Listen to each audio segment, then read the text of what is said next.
everybody. Do you believe that communication is a very important life skill to have and that it can in fact impact how much personal and professional success you see? Well, then this video is a must watch for you.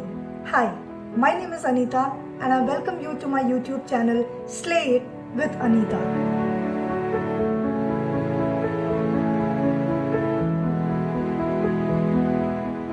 Watching me for the first time? Well, here you go. I'm just a very regular person who through my channel loves to share whatever has impacted me a lot, whatever has compelled me, or whatever has inspired me to share my feelings and thoughts out there. Thursdays, you will see me exploring through my videos the subject called Neuro-Linguistic Programming or NLP, which has benefited me immensely. And I feel obliged to share the same with all of you. I do this by getting inspired and looking through chapters of my mentor Sue Knight, who's of course a very big name herself in the field of NLP. Saturdays you will see me talking to interesting people who've also done a lot of great work either in the field of NLP or psychology or mindset or anything that basically helps all of us lead a better life for ourselves. Tuesdays I plan to start a new series where I'm going to explore my crazy side, and that's going to be like an under 3-minute video where I'll give you through 3 simple letters my life hacks. So make sure you stay tuned. That's about me and that's about this channel. Well, what's today about? Today is about communication from an NLP point of view. What is communication from an NLP point of view? Well, forget NLP for a minute. Think about how many times has it happened that either in a movie or historically or even through day-to-day conversations, there are some people that you communicate with and you feel like they have really made an impact on you. They have really managed to stir your mind, stir your heart and feel inspired to take action, or they have triggered some emotions in you. Well, let me firstly take something out of the way. There can be great speakers, there can be great orators, there can be great presenters, but they are all not necessarily great communicators. They are all not necessarily people who know the art of enriched communication, which is what NLP talks about. What is enriched communication?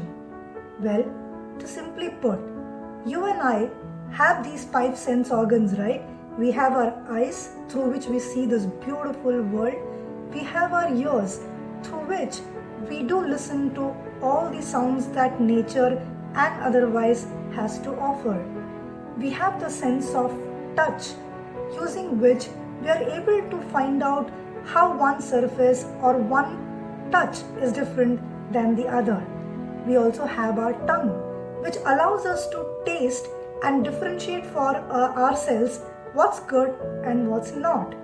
So we have the eyes, we have the ears, we have the tongue, we have the sense of touch, and last but not the least, we have our sense of smell, using which we distinguish what's fragrant and what's not. Now, what's the connection between communication and the senses? Well, if you really look through all those powerful speeches out there or all those powerful communicators out there, you will see that they have this remarkable ability of using enriched language, using a very descriptive language where they are able to engage with all the senses of the other person. Well, think about this. How powerful communicators would we be if we were to observe what are the preferences or what are the dominant senses using which the opposite person is communicating, so that we also can adopt that in our way of talking. That is what enriched communication all about, where I use a rich sensory language or a language which is very rich in senses, or my choice of words are such that it engages all the senses of the other person or takes into note the dominant preference of the other person's sense, then that will make me a very good communicator. Now, do you also want to be a good communicator? Here's what you'll have to start doing. Starting today, observe that when you look at either movies or speeches or advertisements, see what is it about the communication that is bringing about that impact in you. What are those words that are triggering that slight emotion in you? How's the whole thing being presented which is creating that effect on you? And see what is it that you want to pick up. For example, I have been for the longest time told that I'm a very cut and dry communicator, that I actually communicate in a very head way and not a heart way. That begged me to ask myself the question and reflect back on, am I communicating in the most powerful way? What is it that I would like to bring about as a change which will make me a better communicator to the other person? Enriched communication also has another significant impact when you follow it.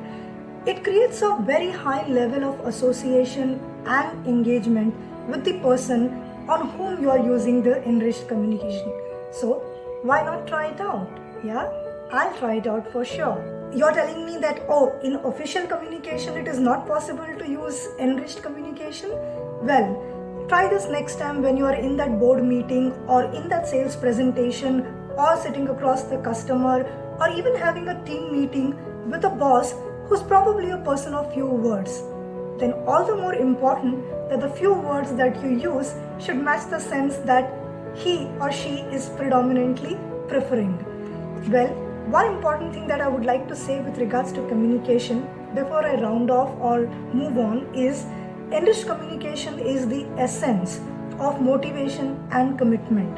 That's what Sue says, and golden words indeed, which she mentions in her book. Thank you.